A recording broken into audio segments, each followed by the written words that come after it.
Bonjour et bienvenue dans votre émission Ne dites à personne. Alors dans l'édition d'aujourd'hui, on va parler de Bob Marley, Robert Nesta Marley, la star du reggae qui est décédé il y a plusieurs années maintenant. On va surtout parler de cette histoire d'amour, mais alors secrète, qu'il a eue avec une Africaine qui vient du Gabon, pas n'importe quelle Gabonaise, la fille de l'ancien président gabonais, aujourd'hui décédé. Il s'agit de Moi Bongo. On vous dit tout sur cette histoire d'amour qui est restée trop longtemps cachée. C'est dans votre émission.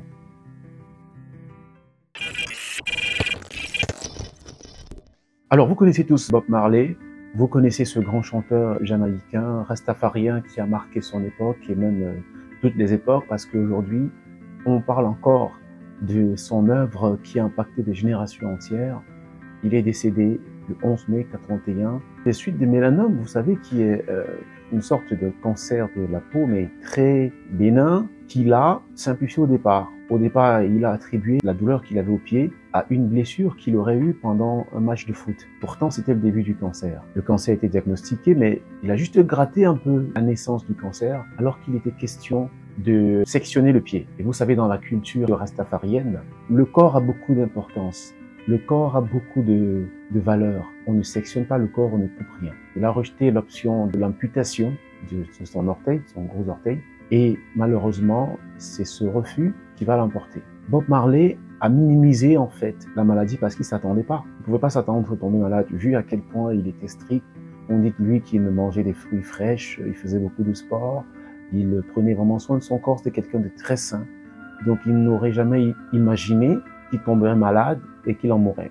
Vous savez ça. Et ce que vous ne savez pas, c'est que Bob Marley a eu une histoire d'amour avec une certaine Pascaline Bongo, qui était la fille du président gabonais, Omar Bongo, décédé en 2009, paix à son âme. Une histoire d'amour riche en beaucoup d'anecdotes.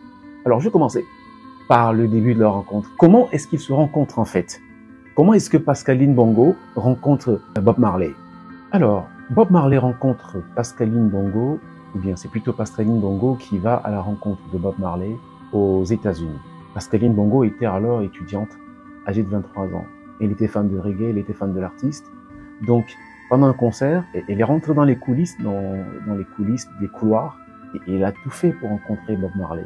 L'objectif de la rencontre était de savoir si Bob Marley pouvait venir en Afrique faire un concert à l'occasion de l'anniversaire de son père. Lorsque Pascaline Bongo arrive, Bob Marley, il est en train de fumer.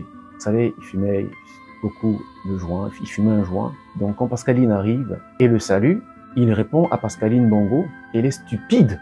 Mais elle ne comprend pas cette attaque, cette insulte. Mais il y a une explication. En fait, vous savez, Pascaline Bongo avait des cheveux lisses du genre un peu occidental. Et vous savez, dans la culture Rasta, le respect de l'identité, c'est quelque chose de sacré, de fondamental. Donc en voyant Pascaline Bongo avec les cheveux lisses, voulant se rapprocher de l'idéal blanc, il était choqué et lui a dit qu'elle est stupide, qu'elle est vilaine. Mais ça ne l'a pas découragée, ça ne l'a pas dégonflée, et elle a quand même fait sa proposition à Bob Marley. Heureusement pour elle, Bob Marley va accepter ce challenge, au moins pour deux raisons. La première raison, c'est que Bob Marley ne s'était jamais produit en Afrique. Pourtant, pour la plupart des Jamaïcains, des Rastafariens, l'Afrique c'est un peu la terre promise parce que c'est de là qu'ils sont partis. C'est en Afrique qu'ils ont été déportés pour les îles, ensuite réduits en esclaves et exploités. Donc, c'était une opportunité pour Bob Marley, c'était une occasion en or. Il va effectivement accepter. Et vous savez que Bob Marley, il s'est finalement produit au Gabon pour le grand bonheur des Gabonais. Mais il faut savoir que c'est Pascaline Bongo qui était à l'origine de cet événement, parce que c'est elle qui a eu le courage d'aller proposer à l'artiste de venir au Gabon, ce qui a été fait. Donc la deuxième raison pour laquelle Bob Marley a accepté ce challenge, c'est qu'il avait déjà fait tous les continents, sauf l'Afrique. Donc la première, c'était parce que l'Afrique, c'est la terre promise. La deuxième raison, c'est parce qu'il avait fait presque tous les continents, il n'avait pas encore été en Afrique. C'était juste monumental. Dans la foulée donc de ce concert, il y a une relation qui va naître. Pascaline Bongo, ou bien Bob Marley va tomber amoureux de Pascaline Bongo et vice versa. Ils vont vivre ensemble, ils vont fumer ensemble le parfait amour pendant quelques mois. Malheureusement, c'est une idylle qui va pas durer longtemps parce que finalement, Bob Marley va décéder le 11 mai 1981. Ils n'auront pas d'enfants. Ils n'auront pas d'enfants parce qu'à l'époque, Pascaline Bongo était encore jeune. Vous voyez, 23 ans, 24 ans. Elle pensait elle estimait qu'elle avait encore beaucoup de temps et que ça ne servait à rien de courir. Autre chose, c'est qu'elle prenait des pilules.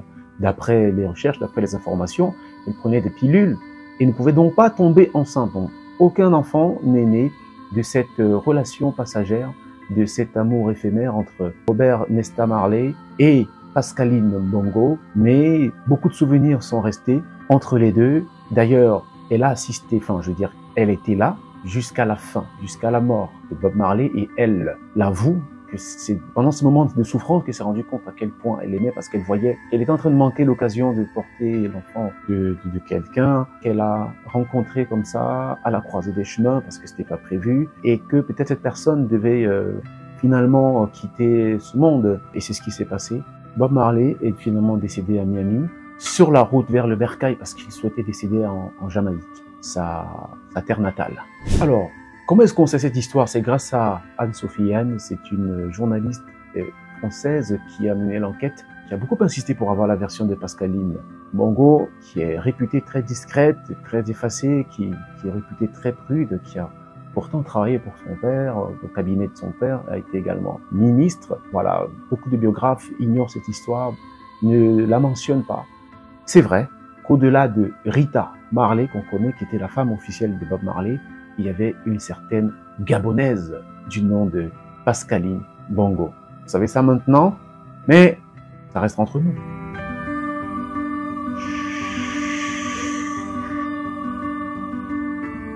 Ne dites à personne.